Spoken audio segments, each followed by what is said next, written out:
ficar de pé, em reverência, não à minha pessoa, mas em reverência à palavra de Deus. Evangelho de João, capítulo 3, versículos 3 a 5. Evangelho de João, capítulo 3, versículos 3 a 5. Glória a Deus. Enquanto os irmãos procuram, eu quero agradecer a toda a igreja pelo nosso dia com Deus ontem, de 8 da manhã às 6 da tarde. Foi uma benção, irmãos. Foi uma benção. Que Deus abençoe você, que tirou um tempo para estar aqui conosco. Na verdade, a maior parte da igreja esteve aqui, ou quase toda a igreja esteve aqui orando um período. Outros ficaram momentos mais distantes. Alguns eu não vi o rosto, mas como eu passei o dia aqui, eu ouvi a voz, né? O pastor conhece as ovelhas pela voz, né? Ouvi a voz de alguns orando e foi uma benção. Foi uma benção. Deus abençoe os irmãos. Evangelho de João 3, 3 a 5. Quem encontrou, diga glória a Jesus. Oh, ficou bonito. Esse é o povo que vai morar no céu. Diz o texto da palavra de Deus: Jesus respondeu e disse-lhe: na verdade te digo, que aquele que não nascer de novo, não pode ver o reino de Deus. Disse-lhe Nicodemos: como pode um homem nascer sendo velho? Porventura pode tornar a entrar no ventre de sua mãe e nascer? Jesus respondeu: na verdade te digo, que aquele que não nascer da água e do Espírito não pode entrar no reino de Deus. Agora eu quero que os irmãos vá para Efésios 4. Efésios 4, nós vamos ler do versículo 20 ao 24. Eu vou ler o versículo 20, a igreja lê o 21, eu o 22, a igreja o 23 e todos nós o 24. Amém? Efésios 4, versículos 20 a 24. Eu vou ler um versículo, a igreja outra, até chegar no versículo 24 e nós lermos juntos. Quem encontrou, diga: estou esperando Jesus. Amém, ficou bonito, né? Vamos então ler, irmãos. Versículo 20. Mas vós não aprendestes assim a Cristo, a igreja.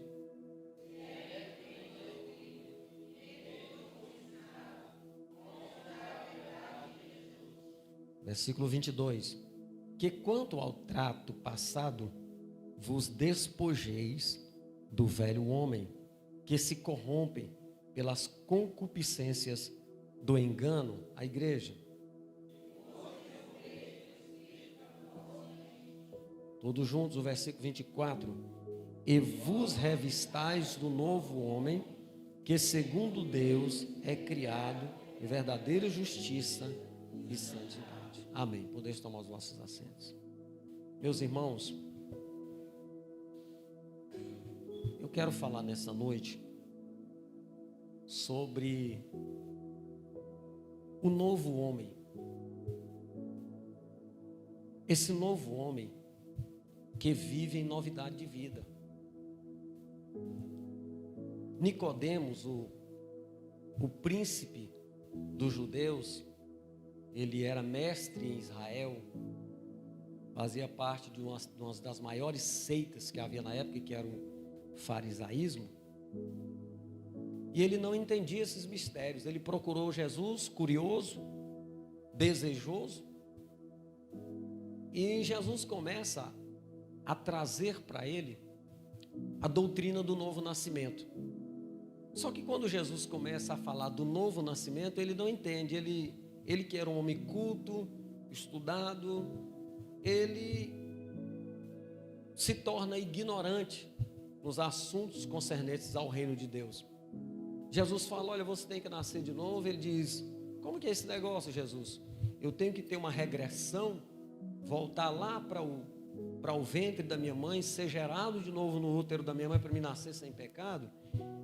E Jesus, irmãos, pacientemente fala para ele: não, você não precisa voltar lá para o ventre da sua mãe.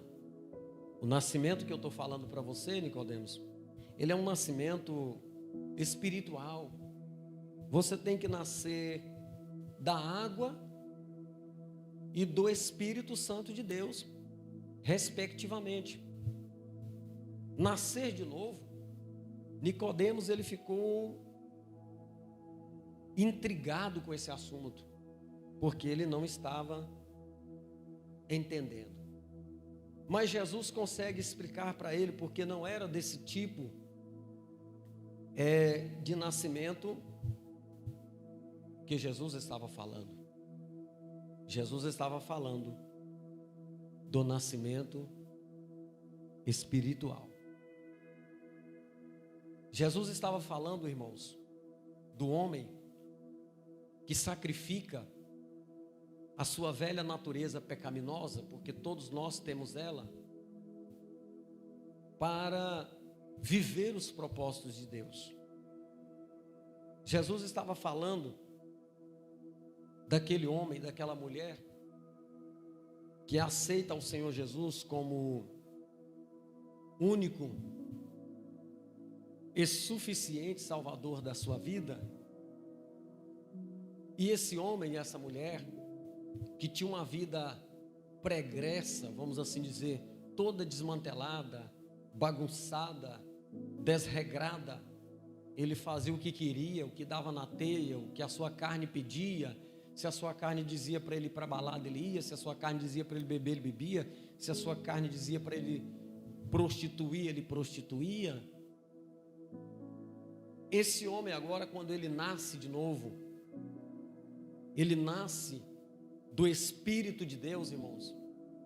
Acontece algo sobrenatural na vida dessa pessoa. E o que acontece, pastor? Acontece algo que o apóstolo Paulo vai chamar de a regeneração pelo Espírito de Deus. É quando a nossa natureza pecadora agora, ela está aqui, ela não acaba. Muitas pessoas não entendem. Pessoa sai da igreja. Ele está aqui na igreja, ele está santo, está pregando, tal. Quando ele sai da igreja, ele começa a praticar coisas horríveis. Aí as pessoas dizem: mas eu não entendo. A pessoa era crente, agora saiu da igreja, está fazendo coisa que eu nunca imaginava que ele ia fazer. Mas é assim mesmo. Porque o segundo estado daquela pessoa é pior do que o primeiro. Porque agora o inimigo vai trabalhar na mente dele, na alma dele, para ele enveredar por todos os caminhos possíveis para afastá-lo de Deus. Então isso é um processo. Irmãos, mas quando o Espírito de Deus passa a habitar dentro de nós, através do novo nascimento, nós recebemos algo maravilhoso, que é o perdão dos nossos pecados. Glória a Deus. E nós recebemos a regeneração pelo Espírito de Deus. Agora não é mais a natureza adâmica, carnal nossa que vai nos dominar. O que vai nos dominar agora é o Espírito de Deus que habita em nós, fazendo esse processo de regeneração para que nós possamos chegar à santificação. E por que Jesus falou para Nicodemos que o homem precisa nascer da água e do Espírito? Do Espírito eu estou falando para vocês, a regeneração. Mas por que ele nasce da água?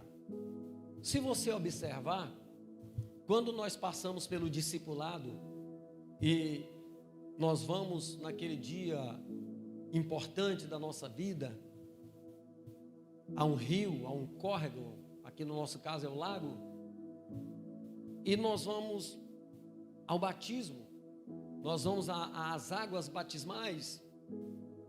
Ali é um ato de um simbolismo muito importante, porque naquele momento que nós adentramos a água, ou as águas, e o ministro que está ali para nos batizar, Você já passou pelo discipulado da igreja, você já conhece as doutrinas da igreja, você já conhece pelo menos as doutrinas fundamentais da sua fé.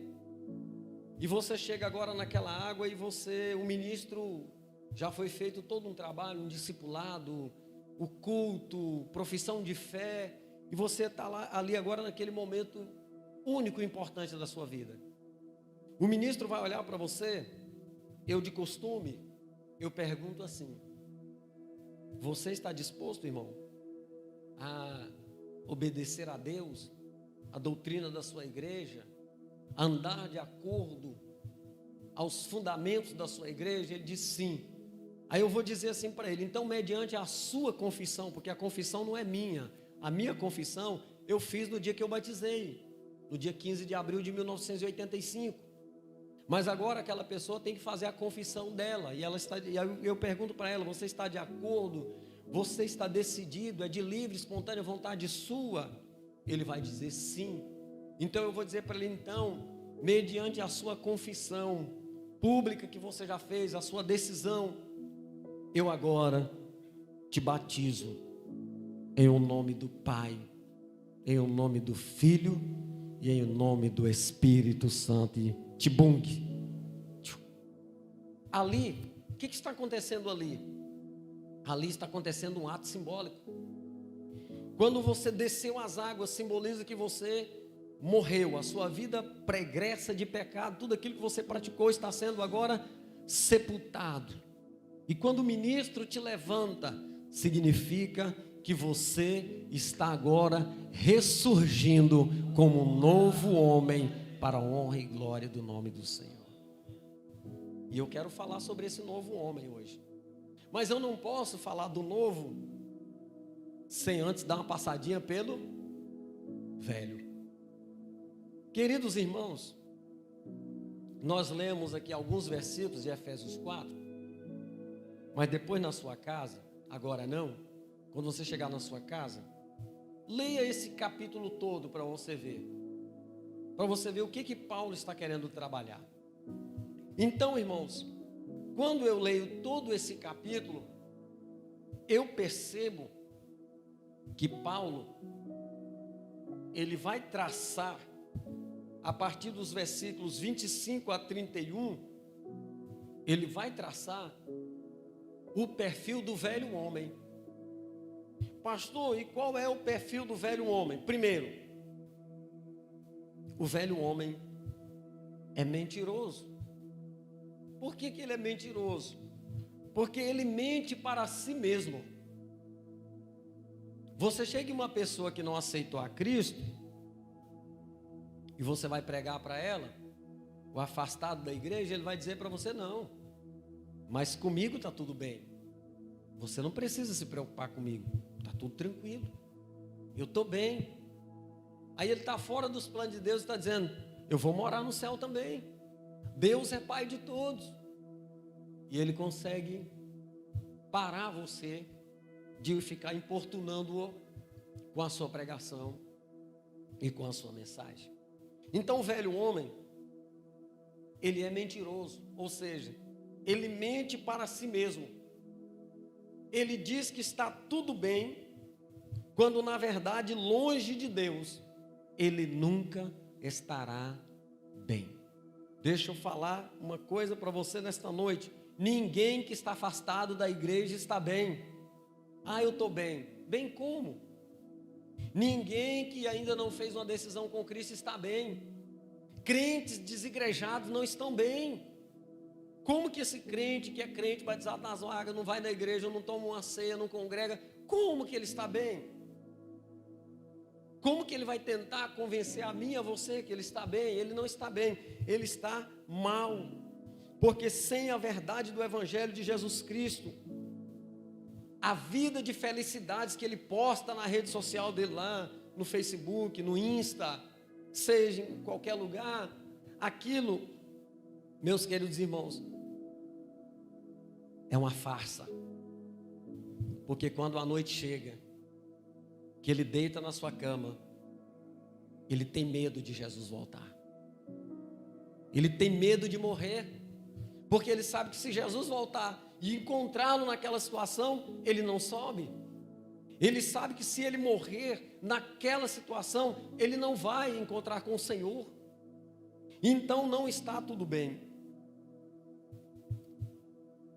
Outra característica do velho homem, segundo Paulo, é que ele é iracundo, sua ira se torna em cólera, e em razão disso, ele se torna homicida. Irmãos, as pessoas aí fora estão matando por nada.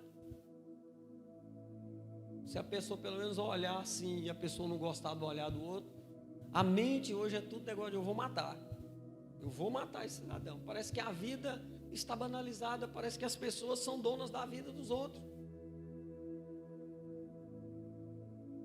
Paulo vai nos dar a entender ainda nessa passagem que o velho homem vive dando lugar para o diabo, participando das coisas desse mundo, se entregando, irmãos, às coisas desse mundo. Eu digo a você nesta noite que está servindo a Deus, o mundo não tem nada para nos oferecer. Quem tem a nos oferecer é Jesus Cristo, nosso Senhor e o nosso Salvador.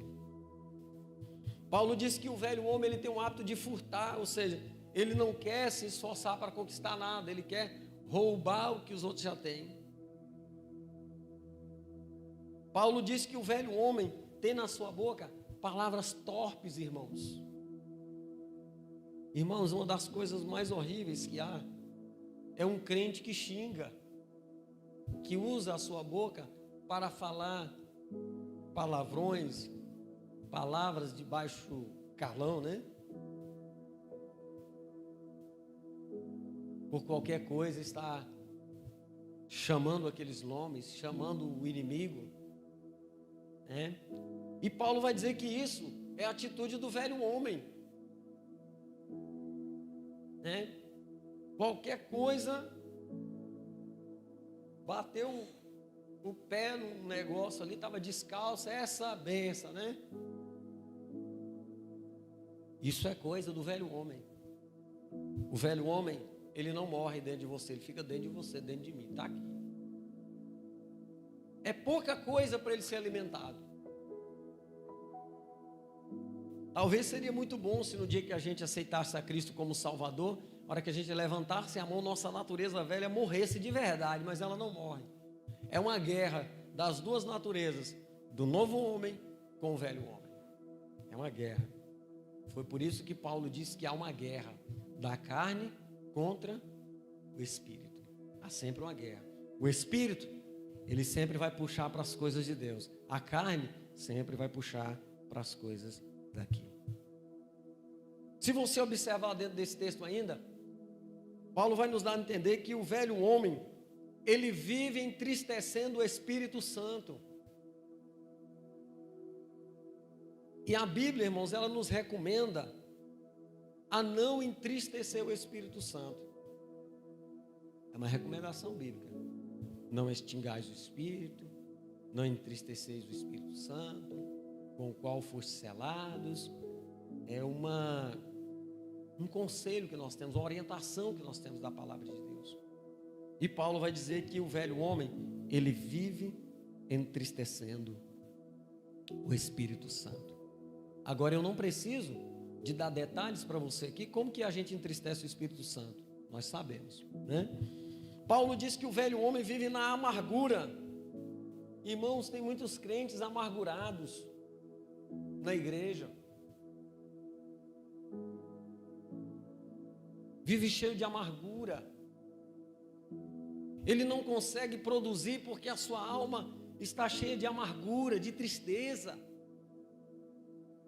Ele acha que foi ferido e que nunca mais ele vai conseguir sarar.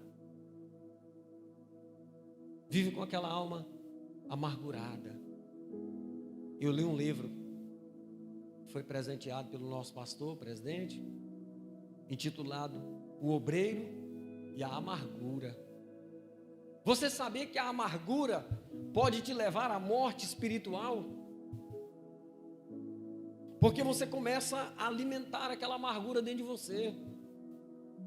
Aquela amargura, ela está atrelada a uma vontade de vingança, e você não consegue fazer vingança, então você fica alimentando, e aquele veneno, ele vai matando a própria pessoa. Se nessa noite tiver algum crente, porventura, esteja com algum pouquinho de amargura no seu coração, eu te dou um conselho nessa noite: peça ao Espírito Santo de Deus para limpar o seu coração de toda amargura, para você receber a bênção de Deus. Paulo vai nos dar a entender que esse homem cheio de amargura, ele é cheio de blasfêmias, de murmuração. Meus irmãos, quando você estiver enfrentando desafios que Deus vai permitir na nossa vida, o que foi que Jesus disse? No mundo tereis só bonança. Não foi isso? Não, ele disse assim: no mundo tereis aflições. O que causa aflição em você? Falta de dinheiro, enfermidade, uma coisa, um negócio que você fez, pensou que ia dar certo, dá errado. Tudo isso são aflições. E aí a gente abre a boca e começa a murmurar, né? Começa a murmurar. E aí Deus está preparando a bênção para chegar para você. Aí você começa a murmurar. Aí ele fala para o anjo que já está com a bandeja na mão. O anjo já tem seu endereço, já está endereçada para você. Aí o Senhor já deu a ordem: ó, vai lá na casa do fulano de tal lá e manifesta essa graça minha lá nele. Aí a gente começa a murmurar, Deus diz: não, espera um pouquinho aí, deixa ele dar vazão ao sentimento dele, deixa ele falar, deixa ele pôr para fora o que ele está pensando. Irmãos, esse negócio de murmuração é muito perigoso. Eu já passei por muitas lutas. Tá aí minha esposa que é testemunha. Eu nunca reclamei por nada. Falta de dinheiro, falta disso, falta daquilo. Para que reclamar? Se você reclamar, resolver, nós vamos juntar um grupo aqui, vamos fazer o grupo da reclamação, que as soluções vão chegar imediatas, mas não resolve, só piora. A gente entra em estresse, não sai do lugar, a nossa mente fica bloqueada, nós não conseguimos pensar numa saída de fé, em um outro tipo de negócio, a gente não consegue, porque a gente fica bloqueado. O nosso irmão aqui, o presbítero Cleis, falou sobre Jó. Irmãos, Jó, preste atenção. Se existe algum crente na terra, irmão, que você conhece, que já passou uma prova como a prova de Jó? Tem algum crente que você conhece que já passou uma prova como a de Jó? Irmãos, até de ler a história de Jó eu tenho medo, porque ele era rico, saudável, filhos saudáveis, se fosse nos dias de hoje, considerado milionário, um grande agroindustrial. Mas o que acontece com ele? Ele perde tudo, irmãos. Perdeu filhos, perdeu os rebanhos, perdeu os servos, perdeu as servas, perdeu tudo. Por último, quando o diabo, Deus permitiu tocar em tudo dele, que o diabo chega na presença de Deus, Deus diz: eu não te falei que o homem é fiel? Eu não te falei que ele é leal? Aí o diabo diz: não, mas o Senhor só tirou os bens dele, mas a saúde o Senhor deixou. Se o Senhor tocar na saúde dele, ele vai murmurar contra o Senhor, amaldiçoar e vai morrer. Aí Deus, irmãos, mais uma vez permitiu outro teste. Deus disse: então vai lá, a vida dele, Satanás, está na sua mão. Você pode tocar no corpo dele, você só não tem poder para matá-lo. Irmão, e o diabo saiu, feriu, a Bíblia diz, né? feriu a Jó de uma chaga maligna, fedorenta, do alto da cabeça à planta dos pés, irmão. Não tinha um lugar no corpo daquele homem que tivesse uma parte sã. A Bíblia diz que Jó se assenta numa cinza e pega um caco de telha para coçar. Além do mais, coçava. Quando a sua mulher vê ele naquele estado, diz: não, chega de fidelidade. Amaldiçoa esse Deus e morre.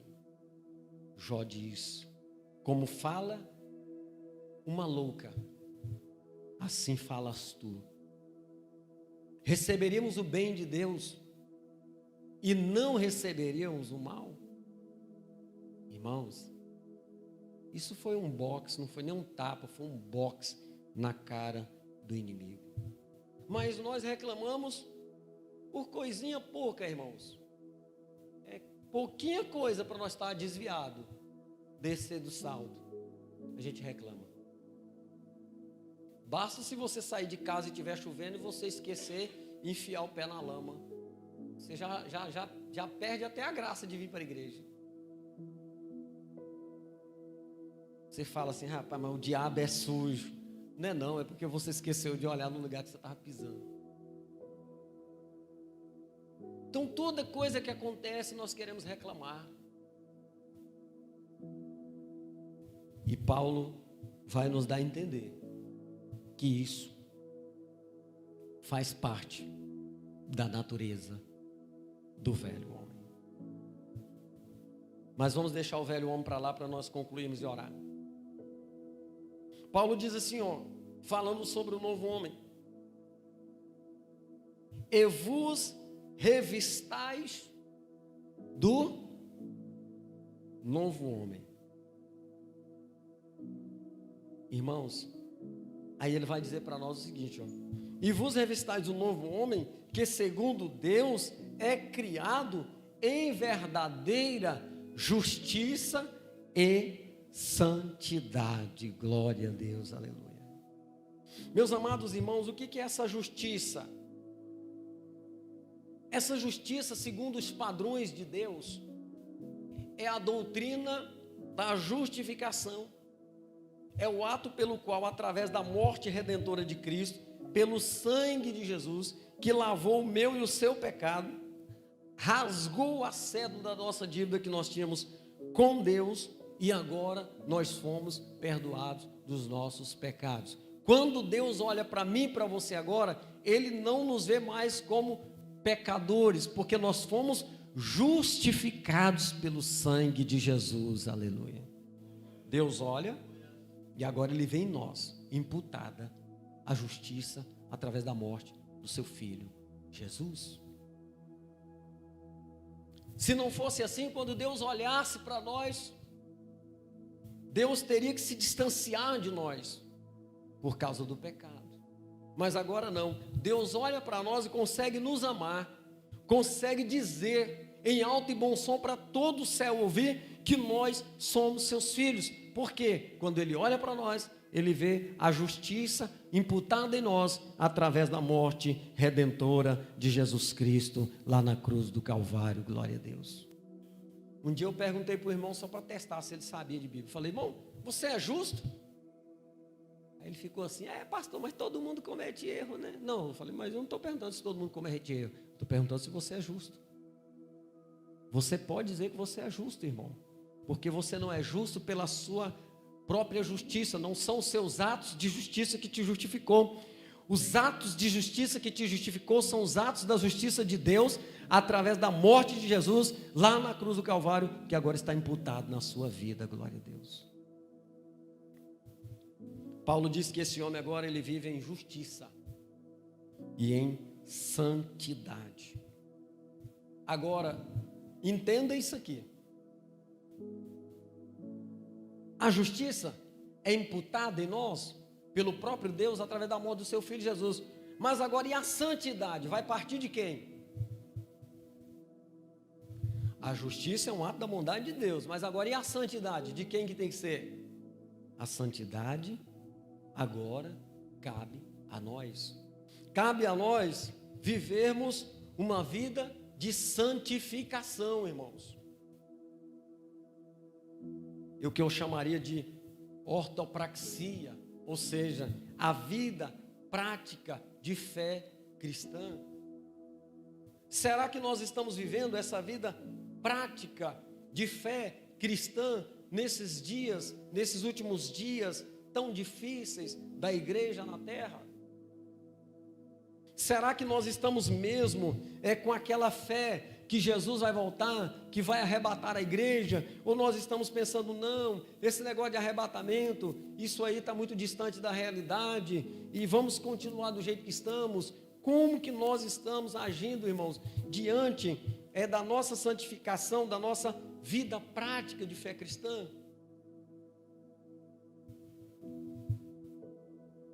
Muitas pessoas, elas entram ano e saem ano, irmãos. Ela entra na igreja, sai, muda de igreja. Eu falava isso aos jovens hoje. Muda de igreja, mas não muda a vida. Não adianta. Não adianta uma pessoa doente ficar mudando de igreja em igreja. O problema não é a igreja. O problema está na pessoa. A pessoa tem que curar, tem que se libertar desse mal, dessa rebeldia, desse pecado interno que há nela, dessa falta de convicção de fé. Aí ele está num lugar e diz, não, o problema é aqui, eu não estou crescendo, não estou sendo abençoado. Aí ele vai para outra, chega na outra, não dá nada, vai para outra, não dá nada. E ele fica perambulando, peregrinando. E o tempo vai passando, perdendo tempo, a família se perdendo, e as coisas dando errado, e a pessoa não enxerga. Casamento em crise, doenças, filhos rebeldes. E ele vai levando essa vida. Mas a santificação, ela está aqui dentro de nós. Os atos da bondade de Deus colocam em nós a justiça divina. Agora nós, em contrapartida, temos que viver uma vida de santificação. Essa mudança, ela pode ser paulatina. Ninguém dá conta de mudar a vida, chegou, aceitou Jesus aqui hoje e já está transformado. Não é assim. Vai ter fases na vida dessa pessoa. Essa pessoa vai começar a entender as coisas de Deus. A visão espiritual dessa pessoa vai abrir, ela vai amadurecer, ela vai crescer. Mas o que ela não pode é ficar estagnada. Nós estamos vivendo um momento, irmãos, de muitas pessoas estagnadas, de muitos crentes doentes, de muitos crentes desigrejados, de muitos crentes em casa, que fizeram a escolha de ser crente em casa, porque eles acham que conseguem alcançar o céu dessa forma. E não é assim que a palavra está nos ensinando, porque a palavra ela nos manda reunir, nos manda estar em comunidade, nos manda estar em comunhão. A primeira igreja, o primeiro núcleo da igreja que nasce, era uma igreja que estava em comunhão. A Bíblia diz que eles estavam juntos nas orações, no partir do pão. Diz que em cada alma havia temor, e diz que o Senhor ali, através daquela unidade da igreja, daquele corpo está unido, através de obedecer a doutrina dos apóstolos, diz que Deus manifestava o seu poder naquela igreja, a igreja primitiva, e os milagres aconteciam, irmãos, glória a Deus. Mas nós estamos vivendo esse momento. As pessoas vão deixando a natureza do novo homem e vai deixando o velho homem dominadas. E hoje nós estamos vivendo exatamente esse momento. Você encontra com um crente e pergunta, você está congregando aonde? Não, eu estou congregando lá em casa. Eu conversei com o irmão um tempo, ele tomava a ceia pela televisão. Falei, irmão, que benção, rapaz.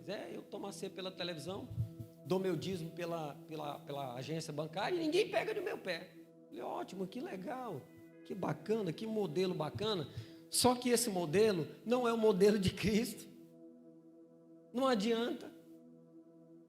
Não vai amadurecê-lo, ele não vai crescer, não vai entristecer os músculos dele como parte do corpo de Cristo, porque ele não quer ter conflito. Só cresce quem tem conflito, porque os músculos vão ficando mais fortes. Então eu já encontrei pessoas assim. E nós estamos vivendo esse momento crítico agora.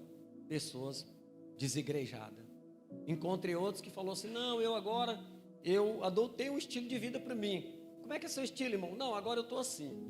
Eu dou uma parte do meu dízimo aqui, dou outra ali, dou outra aqui, dou outra ali, e eu ajudo todo mundo e Jesus fica contente.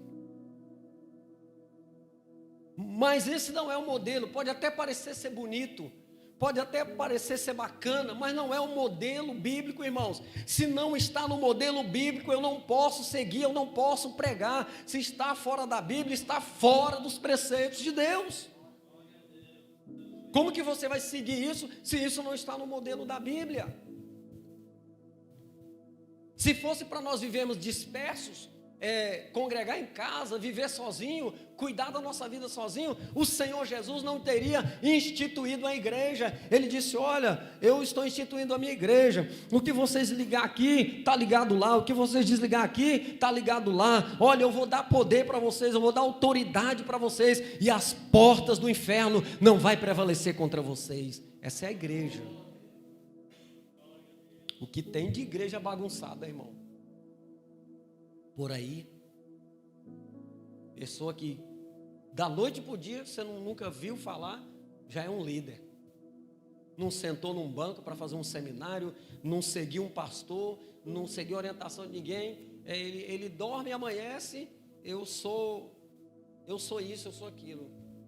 E vai aí, abre um biongo aí num lugar qualquer, que hoje é fácil, e começa lá, pega um violão e Jesus está aqui, Jesus está aqui, Jesus é bom, vem para cá e tal. Aqui é proibido proibir, pode vir, vai enchendo, e aquele povo vai naquela farra, naquele negócio, é só cantoria, dança, não tem doutrina, não tem regra, não tem ninguém para falar nada, não tem ninguém para orientar, não tem ninguém para dizer o que está certo, não tem ninguém para dizer o que está errado, e o povo vai naquela onda, aqui está bom, Jesus está aqui, Jesus está ali, Jesus já veio, Jesus já chegou, e aquela maravilha, só paz, só alegria, só amor. Daqui a pouco vem um vento e varre aquilo, acaba.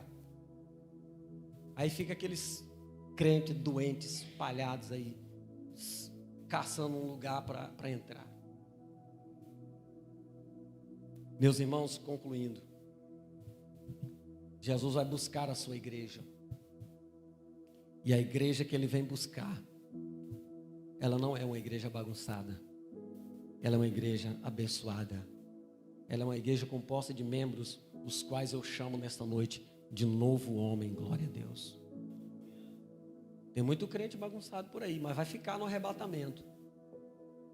Essa câmera aqui está me filmando, vou falar de novo. Tem muito crente bagunçado por aí, mas vai ficar no arrebatamento. Faz um vídeo dessa parte do dia. Tem muito crente bagunçado, mas vai ficar no arrebatamento. E por que para ter comunhão com Deus eu preciso nascer de novo? Irmão, como que nós vamos habitar no céu se a gente quer vir para a igreja e não quer mudar?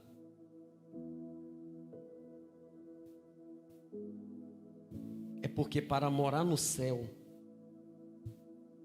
nós precisamos nascer de novo. Porque eu vou falar algo muito maravilhoso para você nessa noite. Os céus, do Deus que está preparando os céus para nós morar, esse Deus, vale até um glória a Jesus o que eu vou dizer, esse Deus é o Deus de coisas novas, aleluia. A Bíblia fala do novo homem, nascido de Deus. A Bíblia fala do novo céu. Deus gosta de coisa nova, não gosta? A Bíblia fala do novo céu. A Bíblia fala da nova terra. A Bíblia fala da habitação do novo homem, que é esse novo céu e essa nova terra. A Bíblia fala da nova Jerusalém. Não é que Deus ainda vai fazer, não, ela já está pronta. A Bíblia fala que nós teremos um novo corpo. Paulo chama esse corpo de corpo incorruptível, glória a Deus. A Bíblia fala que lá no céu nós vamos receber uma pedra branca, e nessa pedra tem um novo nome. Que bacana, hein? Lá no céu, Já pensou? E diz que só quem sabe o nome é quem recebe. Já pensou? Deus reservou um nome novo para você lá no céu. Eu não sei qual, né? Gostaria de saber, né? Novo nome. Mas para isso, irmãos, é preciso nascer de novo. Tem muito crente que está velho, encroado e não quer nascer de novo, pastora Maria. Não quer nascer de novo. É as mesmas coisas de quando era novo convertido. Tem que nascer de novo, deixar o Espírito de Deus trabalhar, regenerar. Então nessa noite o meu apelo é: se nós não temos essa convicção de que nascemos de novo, vamos fazer o que Paulo está mandando aqui, ó. E vos revistais do novo homem. Vamos chamar o novo homem aqui e dizer: hoje eu vou me revestir desse novo homem. Eu tenho que mudar, eu tenho que ser diferente. A minha vida de fé tem que ser diferente. A minha vida cristã, a minha ortopraxia tem que ser diferente. O meu testemunho de fé tem que ser diferente. Aí Paulo vai dizer assim, ó: e assim que, se alguém está em Cristo, nova criatura é. As coisas velhas se passaram e tudo se fez novo. Glória a Deus. Você vai observar que ele vai dizer assim, ó: assim que, se, não tem um se aí? Ele diz assim, ó: assim que, se alguém está em Cristo, se é verdade que essa pessoa está dizendo que está em Cristo, é verdade, ele diz: as coisas velhas, o homem velho morreu, a natureza velha na vida dele ele dispensou, tudo passou e tudo se fez novo. Glória a Deus. Eu quero finalizar dizendo para você nessa noite que se nós conseguirmos ser um novo homem, Deus tem novidades para a nossa vida. Deus tem novidades para o seu ministério, irmão. Querido obreiro que está começando o ministério, Deus tem novidades para você. Deus vai te levar a lugares que você nem imagina, mas você precisa cada dia viver essa novidade de vida, né? Sair da mesmice. Não aceite mais as coisas velhas na sua vida.